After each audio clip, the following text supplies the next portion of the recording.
if you look at our entire setup in both locations, we have 100 tons a day capacity. If you look at market dynamic side, there are multiple factors like US is not doing well. Interest rates we have seen all-time high in 20 years' time. Sri Lanka is a $5 to $6 billion revenue market, whereas Bangladesh is 45 to 50 billion US dollar revenue. Some of the leaders in apparel industry in Sri Lanka is biggest plus point that we have, apparel industry, and the name that they have created among most of the brands that they are working with. That's a credibility that they have gained and the recognition.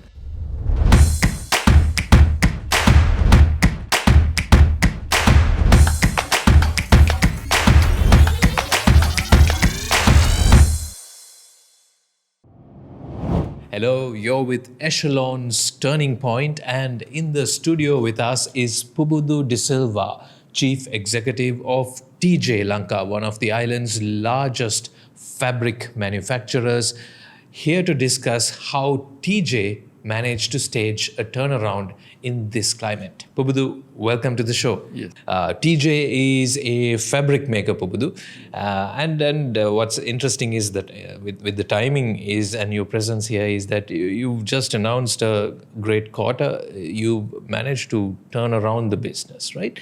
Can you talk us through the dynamics that led to this turnaround in the second quarter of the current financial year? Basically, if you look at our first quarter, we did about 45 million US dollar business.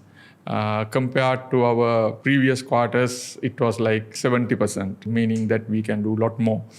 And then in the second quarter, we did about 49 million US dollar business, and the most effective part was the bottom line. First quarter we made 2.7 million loss in USD terms, but second quarter we were able to get it back to our usual performance level with 49 million US dollar top line. So if you look at the swing is much more because first quarter it was 2.7 million loss.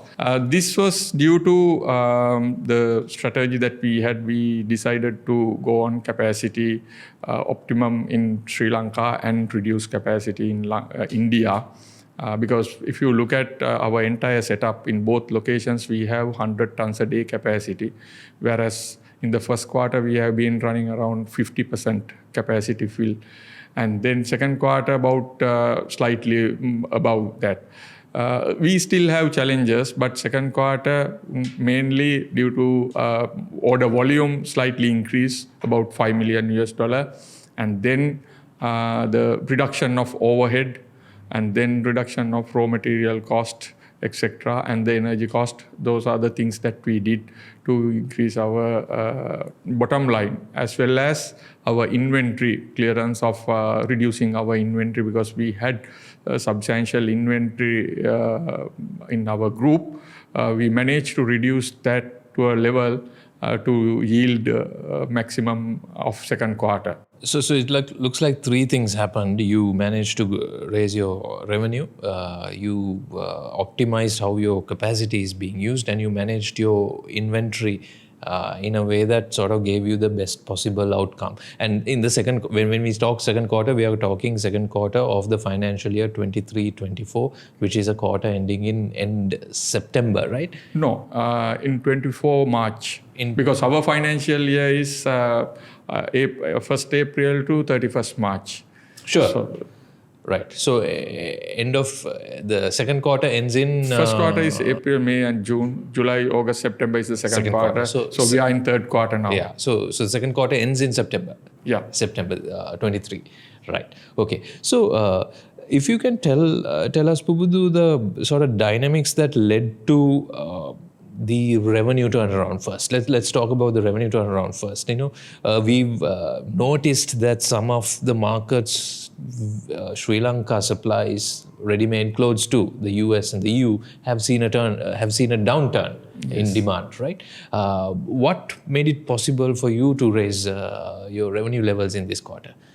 Couple of things. One is with new customers that we started working on, and that has given a better yield because it takes about 9 to 12 months, or at least 1 year, to get new customers onboarding process. and give our collection and then bring orders to the system.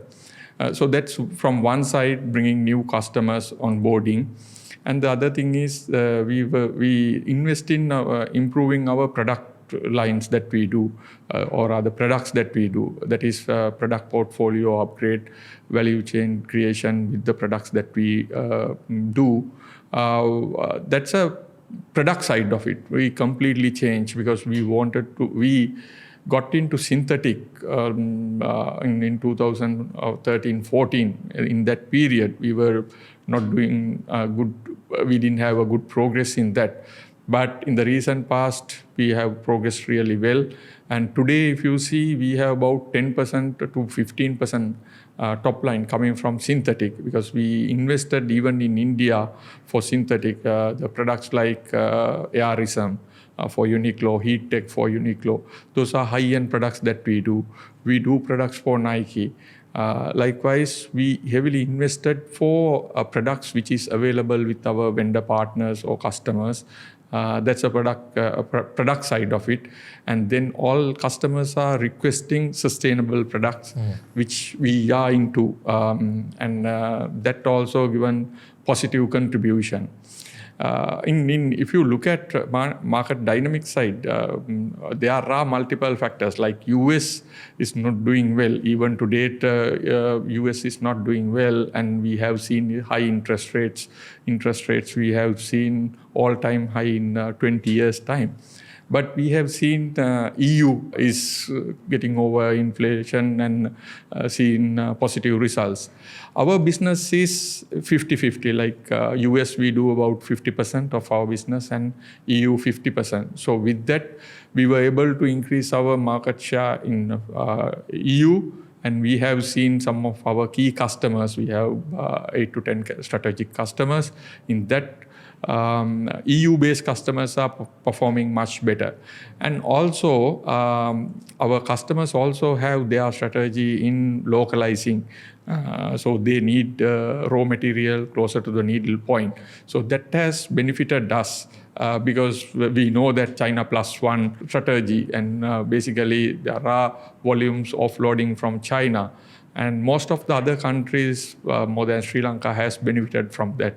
If you see Vietnam, Bangladesh, India have benefited. And so when you mean China plus one, your customers are looking to have a supplier, at least one supplier outside of China. Yes, China, right? Yes.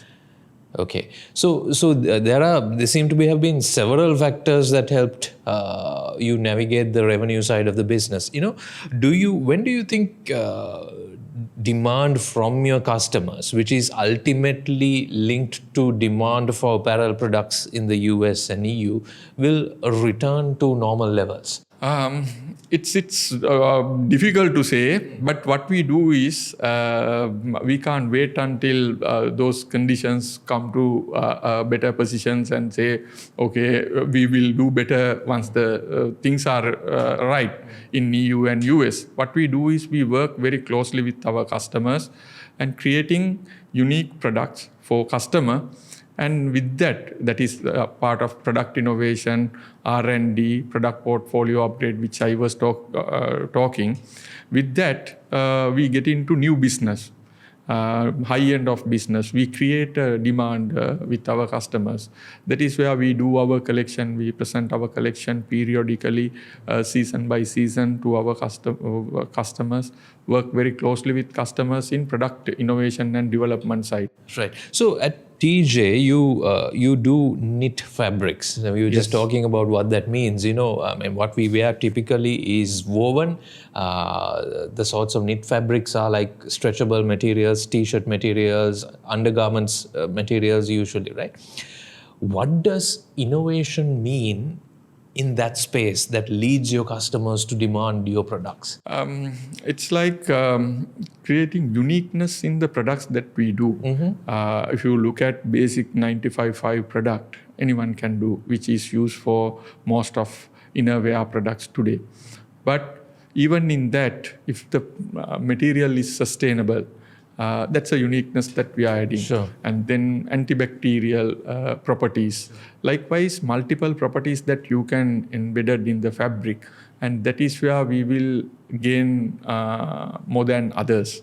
So that is what we are creating by investing in R&D, and we have basically recruited top-level consultants to give us technical know-how, because we have seen this fabric manufacturing was started in west side of it, and then gradually moved to Sri Lanka. Now it's moving to Africa. Likewise, so we have seen this technical know-how in other parts of the world, so that we are getting it and improving our product portfolio. The demand or the pull for innovation, how does it come from? Is it that your customers are demanding it? Is it end consumers who are demanding it, or is there are you pushing it up, or is there a pull for innovation? You can do it in both ways, because sometimes when you work with customers, we get inspiration from customers, and the exhibitions, we get the inspiration. So with that, we create our own products. So with the technical know-how in place in Teejay, we have a good resource. People can do high end of innovation, looking at adding new value addition into the fabric. So that's what we do. This whole sort of challenge for the ready-made clothes industry, the apparel industry, started with the expected downturn in the US and also Europe. That downturn doesn't seem to have come to bear.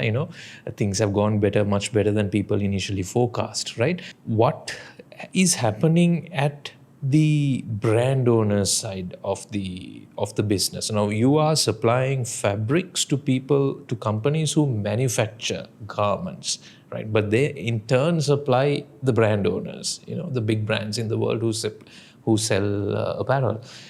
What do you understand about what's happening in that area? Okay, there are some brands who are doing really well. Some are not doing well. Basically, who's into core side of the business is affected. But brands that give a unique solution, high end of technical fabric, is where they have performed. Okay, so what do you mean core side of the business versus unique product? What do you mean by core? So that's what I mentioned. Even 95.5 cotton lycra fabric, which we use for most of the intimate apparels, you can give a high end by changing construction of the fabric.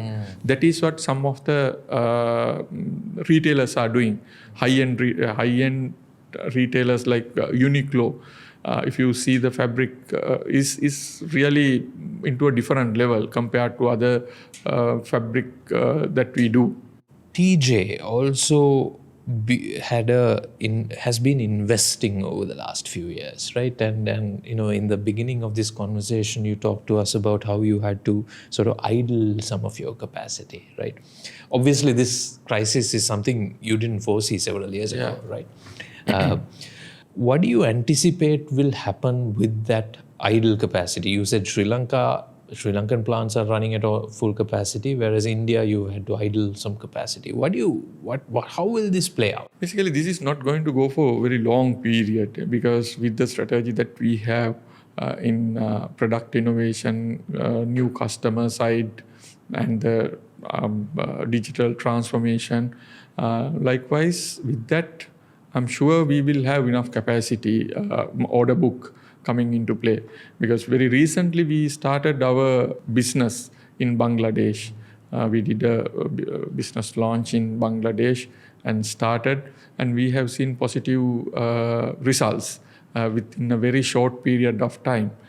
Basically, if you see, Sri Lanka is a $5 to $6 billion revenue market, whereas Bangladesh is 45 to 50 billion US dollar revenue. When you say US dollar revenue, you're referring to apparel export value from these two countries. 5 to 6 billion in Sri Lanka, 45 billion in Bangladesh. Yes.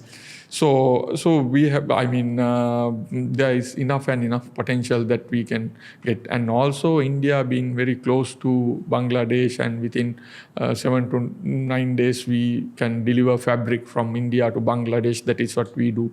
So we will be probably hitting 500,000 to 1 million within this financial year, and then taking it forward. So we have onboarded few customers in Bangladesh, and we are expanding that. You also talked about the third aspect, which is you've sort of optimized your operations to suit the current conditions. Can you tell us how do you manage to do that? How do you do that? When you have a plant running, how do you optimize such?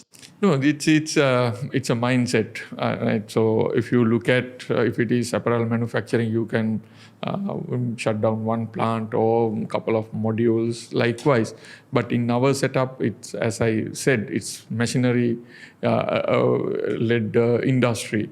So then what we do is we identify requirement and plan it better to reduce our capacity and to support the order book that we have. It's actually planning and forecasting. So we start with demand forecasting, and then we do proper planning and make sure that we get the best possible yield out of the capacity demand that we have, and execute that. So in order to, when we do that, we basically reduce our utility cost per kg. That's an important thing. And then the rest of the cost, like people cost and other costs, is going through overhead cost reduction initiatives which we have in place. The broad aspect of that is operational excellence. That's one of the transformation projects which we have identified. With that, we get positive results. So in apparel manufacturing, the cost of people in that process of manufacturing is one of the biggest costs, and also where the greatest attention is usually focused, because if you can optimize that, you have solved most of your cost-related challenges. In yours, it seems to be about deployment of capital on capex that is more crucial. Compare and contrast these two parts of the industry: textile manufacturing versus apparel manufacturing. Okay, I'll talk about textile manufacturing, not the apparel manufacturing. For example, today, if you want to increase capacity of 1 ton, if it is a greenfield investment, you may need at least $2 million to increase 1 ton a day capacity. So we invested in India to add 20 tons a day capacity with $26 million investment. That was a single largest expansion that we have done in Teejay history. Basically, when we started Teejay in 2013, it was 12 tons a day capacity, but with same machinery, we were able to increase the capacity up to 17 tons. Then we went for 100% expansion to increase and get into 35 tons. So we did that, and then we added 20 tons a day capacity, which is now 55 tons a day capacity we have in India. And we spent 26 million. So that's a ratio we have. So you can just imagine when you have to idle that capacity. Yeah. Basically, today India is running without that capacity. That's a bottom line. So it's painful, but we are very optimistic that we can come back, bounce back, and fill that capacity. That's what we have done it in first quarter, regardless of the low capacity situation. But going forward, I don't see even that is happening in this quarter. We are running at lower capacity. However, in future quarters, we will be having sufficient orders. Is the capacity challenge uniform across fabric manufacturing now? I mean, you said you are running at 50-60% capacity currently. Is that true of all fabric manufacturing? Not really, not for everyone. Depend on the customers that different entities have, and also the product they are into. There are seasons with seasonal requirement with fabric like fleece and things like that. Heat tech is seasonal. ARism is seasonal. Likewise, there are seasonal fabrics. And apart from that, core fabric is running. What we have seen is reduction in core fabric, core segments. However, with the localization, there are different demand coming into Sri Lanka, especially, and also to India. And also FTAs that different countries have, because we are operating in out of 2 countries. India has unique advantage to Japan. That's the biggest advantage that we have seen. And also retailers like Uniqlo we started in India. India to India is another advantage that we have out of India. And there are tariff system, incentives, so different advantages that we have out of India. I'm curious, you said India has a unique advantage to Japan. Uniqlo is a Japanese brand. Does that come about through an FTA or what's that? Yes, those comes through FTA. Of course, even in Sri Lanka, together with JAF, we are working on getting into different FTAs, but the progress is slow. However, other countries have benefited through these FTAs. So if you look at Sri Lanka's conditions, and you could wish for Sri Lanka to have several more FTAs, right? Which would, from your business point of view, from Teejay's point of view, which would be the best markets for Sri Lanka to now be seeking FTAs with? India, because India is a huge market. India, Japan, these are upcoming good markets, and Australia. Likewise, I think Sri Lanka can get into FTAs with these countries, will be benefited. Pubudu, in your work, you must be spending a lot of time thinking about and planning for your organization to have a strong competitive advantage, because there must be 10,000 textile manufacturers in the world. There must be thousands based out of China, right? What does this mean for you in the future, you think? If you're thinking about competitive advantage for Teejay, what do you think you have to get right in the next 5 years? I would say we have to get everything right. Why I say everything is, basically if you see when a customer comes, whether it's a visit or purchase order, a service that we need to give. So we need to make sure that our service is at the top level, optimum level. So that's start with the service. But hygiene factors like on-time delivery, quality, other services, we need to make sure. And then compliance requirement.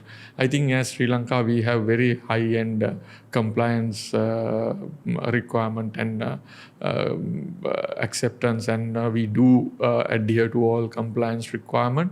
And also, together with JAF, we have come up with a tagline called "Garments Without Guilt."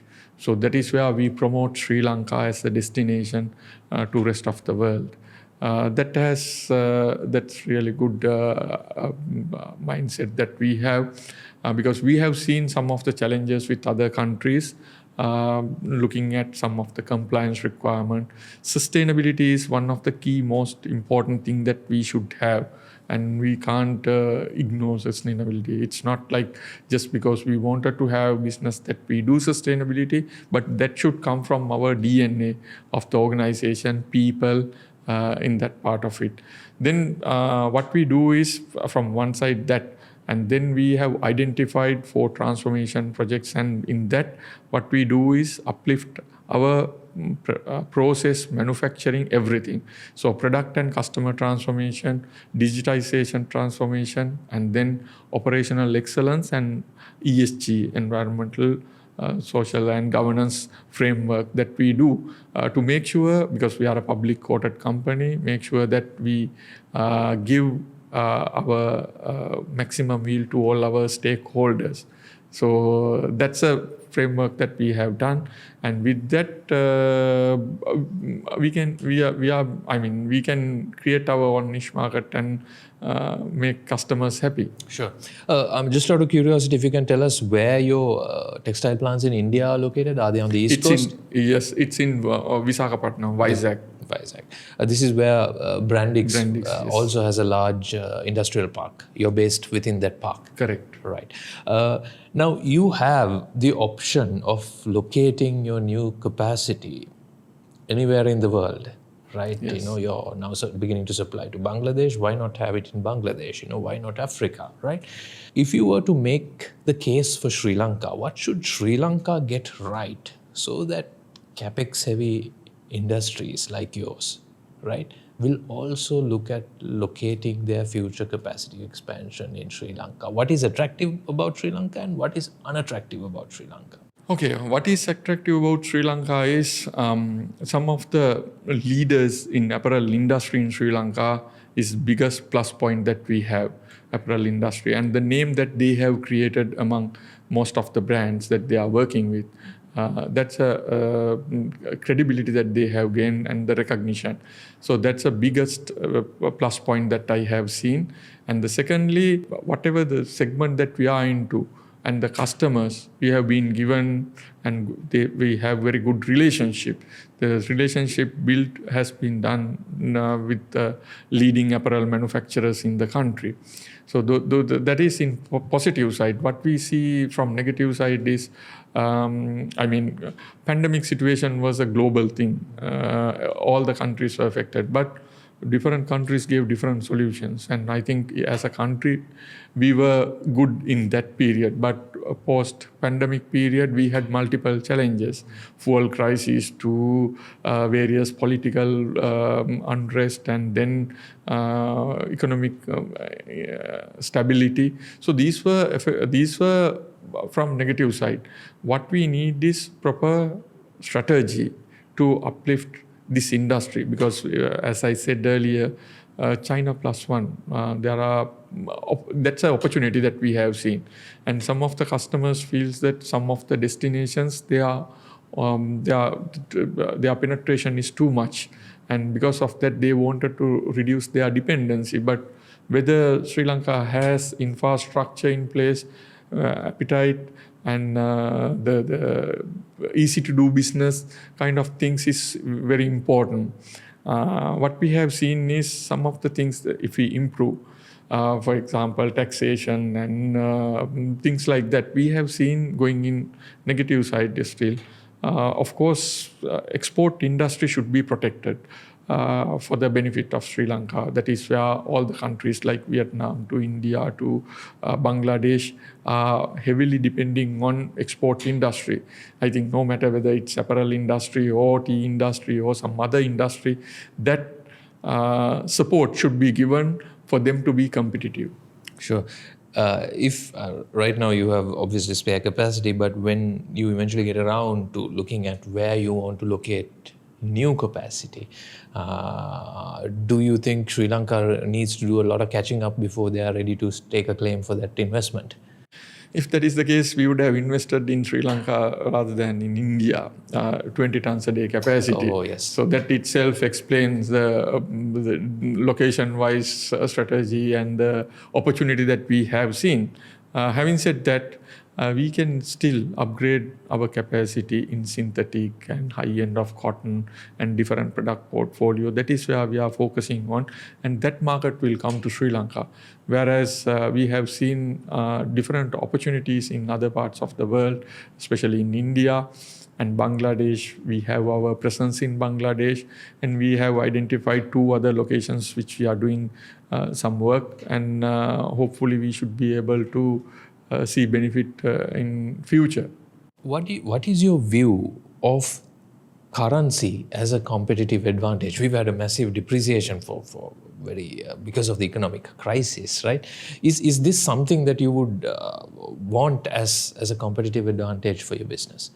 Personally not, but having said that, what we see is we are basically we import our raw material in USD. We earn from our fabric in USD, and our DCA to dyes and chemical to engineering spares to machineries, energy, like if you take everything in USD. Even your capital cost, the machinery. Capital cost machinery is in USD. Therefore, we have only the overhead cost, which is local labor cost and transportation and things like that in rupee terms. Yes, we have seen advantage in that, but again, with the inflation, salary increases and things like that, if you really see end to end, I have not seen much benefit out of it. And also, we should not depend on that. We should depend on creating more business and being competitive and making sure increasing our revenue. That's where we have to work on. As a leader in charge of the big picture, in charge of making sure your competitive advantage is sharp and that you have a very clear strategy that you can present to your investors, and also then you're responsible for executing, right? What have you learned through these crisis years, right? Surely not just Sri Lanka, but certain industries have faced a difficult time. What have you learned? Basically, what I have learned is no matter what the crisis is, we as business leaders, we have responsibility.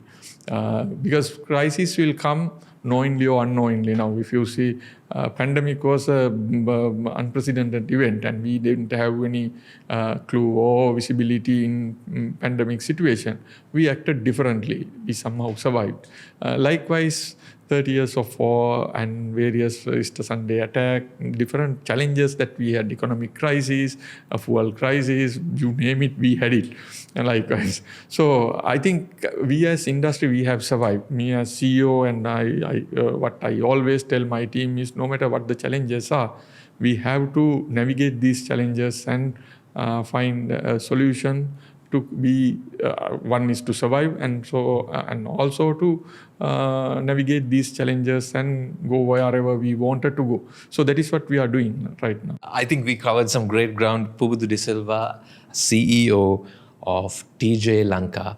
Teejay Lanka is no longer a Sri Lankan only business. You have significant capacity in India and you probably want to keep growing. It's been a pleasure having you and really enjoyed this conversation. Thank you. Thank you very much for inviting us. Thanks a lot.